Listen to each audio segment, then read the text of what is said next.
No, I will tell you what.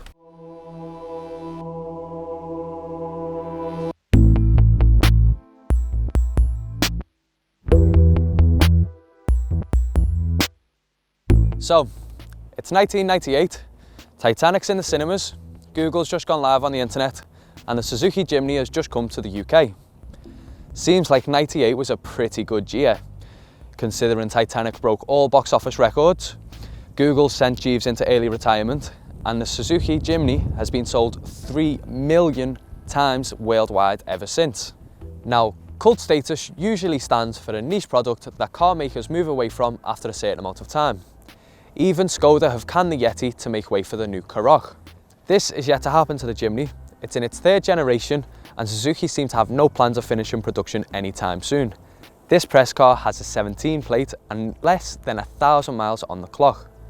Its looks are marmite, but it makes such a good case for itself in other departments that people seem to be able to just not get enough of it. So let's jump in and see what's going on.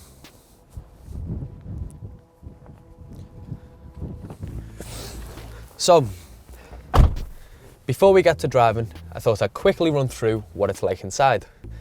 And I think it's pretty obvious Suzuki haven't changed much in the past 20 years. Everything kind of feels a little bit cheap and kind of scratchy. But owners of something like this prefer an easy clean material over a Range Rover rip-off. I dread to think what would happen to a Velar if a farmer took it to work one day. But this cheap and cheerful character only gets you so far. This infotainment system literally looks like something out of Halfords, and it only gets DAB, radio and auxiliary.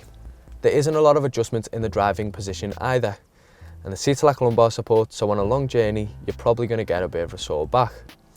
But apart from that, there isn't a whole lot else to mention, except for this S4 trim comes with aircon as standard. Now, as this is a two-door, you have to climb in the back like this. As you saw, that was a bit of a struggle. When you're all back here, headroom's okay, knee room's not so okay, depending on how far back your driver sits. And these windows don't open, but they are very big, so it's very bright back here. You'd also get 2 cup holders, an armrest, and Isofix fixtures. Let's give this a go.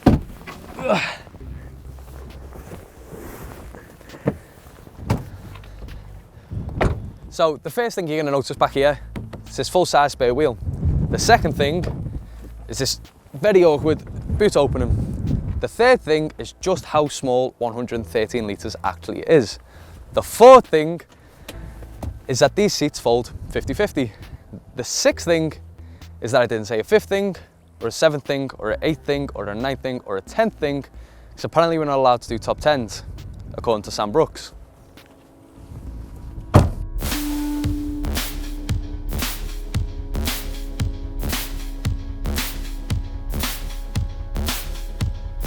A lot of people who'll be watching this video will have driven a Jimny in the past 20 years, and these people will be able to agree with me. It's not an engaging drive. The steering's kind of vacant, the gearbox is really vague, it's only got a 1.3 litre engine, petrol engine, and its performance figures aren't anything to shout about either, with a 0-62 of 14.1 seconds. However, the Jimny is very fun to drive. Because of its high stance, corners feel like you're on the Big Dipper, and because it's so underpowered, you can really push it and still be doing the speed limit. Because of the high stance, you can't see a lot of the road. The mirrors are big and the seat pillars are small, so all-round visibility is very good. It definitely feels like a much bigger car than it looks. Plus, who doesn't like a good armrest? I think sometimes a review can kind of miss the point of a car. It's not always about its all-round capabilities. And so far, I haven't put a great case forward for the Jimny.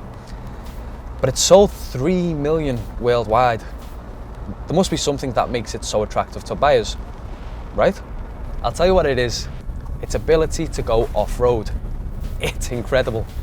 No one buys a Jimny to munch up motorways. This is a farmer's wet dream. It's compact, it's rough, it's tough, it's tall, it's four-wheel drive, and it's reliable. And that's all certain buyers want. All this nonsense about autonomous driving is nonsense to a Jimny buyer. Its dimensions and angles are what make it so great for off-roading. But I'm not going to sit here and try and just reel them all off to you, so we're going to put them on screen. So get ready to pause now.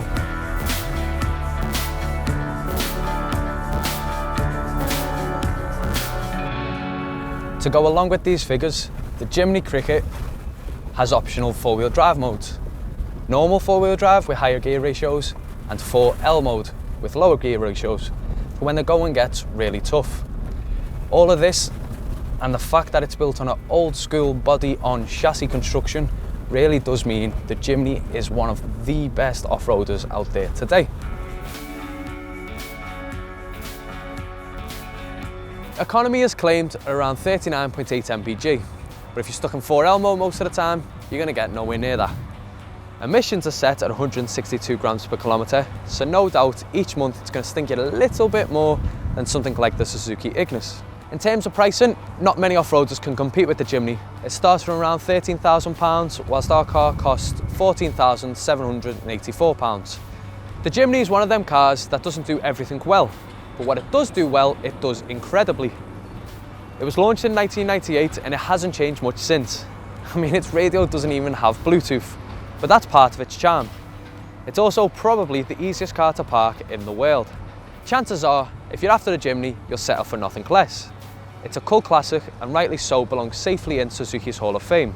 But if you'd like to watch another video, click on screen now. If you'd like to learn more about the Suzuki, click the other link. And if you haven't subscribed yet, please, mate.